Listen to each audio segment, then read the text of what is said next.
No território de animes clássicos, Cowboy Bebop sem dúvidas está no topo. Desde seu lançamento em 1998 alcançou muitos fãs e uma mídia que cultua a obra. Um anime do gênero Space Western, que no meio de naves espaciais e jazz carrega uma carga dramática extremamente bem feita, com todos os personagens principais. Mas o personagem em questão para a análise de hoje é o protagonista, Spike Spiegel.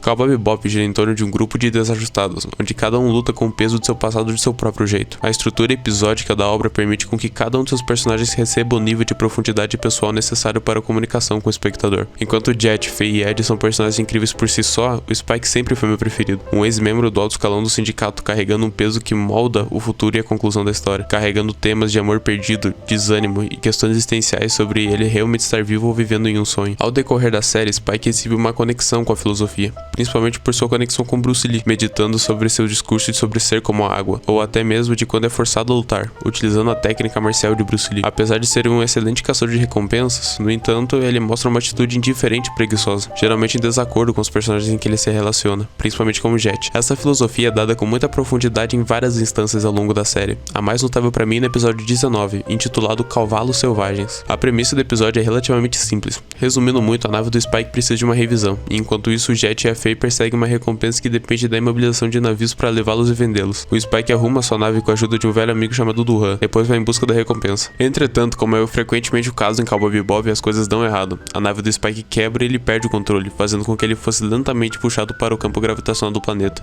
causando uma morte inevitável. Jet tenta achar uma solução, mas tendo ciência da situação que se encontra, Spike informa seu amigo a localização de uma velha garrafa de whisky, para beber em homenagem ao seu falecido amigo. Spike, percebendo que pode fazer algo para se salvar, entra em ação e consegue colocar a Swordfish no foguete. Pensando que está seguro, Spike puxa um cigarro e agradece Duhan por ter salvado sua vida.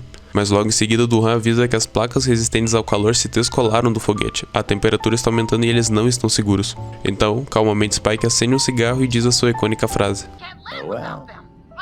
Whatever happens, happens."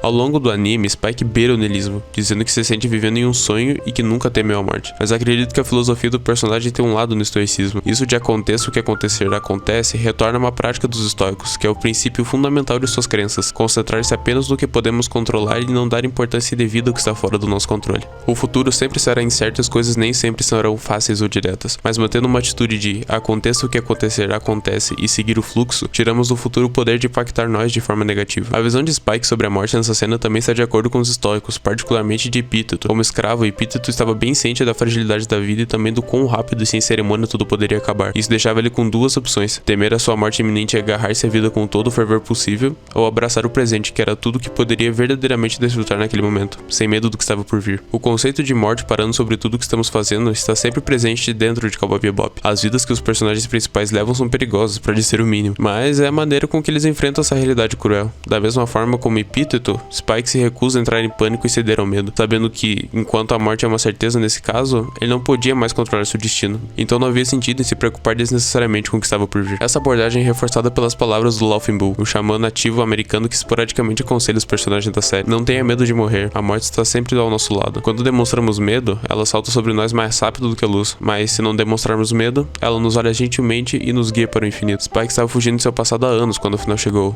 mas, como ele afirmou, seu passado acabou alcançando, o que levou a um clímax caótico nos dois últimos episódios, nos quais o passado infelizmente alcançou todos os personagens de maneiras variadas, mas universalmente dolorosas.